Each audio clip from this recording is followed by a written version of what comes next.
तपाईको घरमा एक्कासी कोही पाहुना आउनुभयो, तपाईलाई के खाना बनाएर दिउँ जस्तो लाग्यो भने मैले तपाईको लागि लिएर आएको छु यो छोटो अनि मिठो रेसिपी।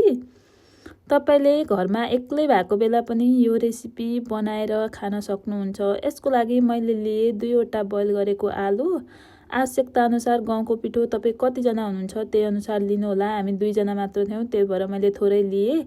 गहुँको पिठोमा मैले राखे जिरा, बेसार र स्वादअनुसार नुन, अनि मैले बोइल गरेको आलु र काटेको धनिया पनि पिठोमै राखेर अलिकति पानी राख्दै मिस्दै गए।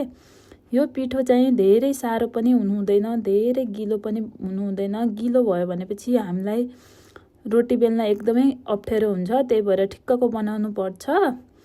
मेरो यता पिठो पनि रेडी भइसक्यो। मैले तेल कराईमा बसाए, तेल तात्तिदासम्म म यता रोटी बेलिरहेको थिएँ।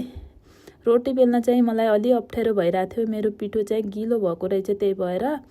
पिठो गिलो भए तापनि रोटी फुल्न चाहिँ मजाले फुलेको थियो। यसरी बनाएको रोटी तपाई दुध, दही जेसँग पनि खान सक्नुहुन्छ। यसको लागि कुनै तरकारीको आवश्यकता पनि पर्दैन। तपाईहरु पनि यो रेसिपी ट्राई गर्न सक्नुहुन्छ। देख्नमा अलिकति कडा जस्तो देखिए पनि खाँदाखेरि भने एकदमै नरम अनि मिठो हुन्छ। Bye bye. आजको भिडियो यति नै।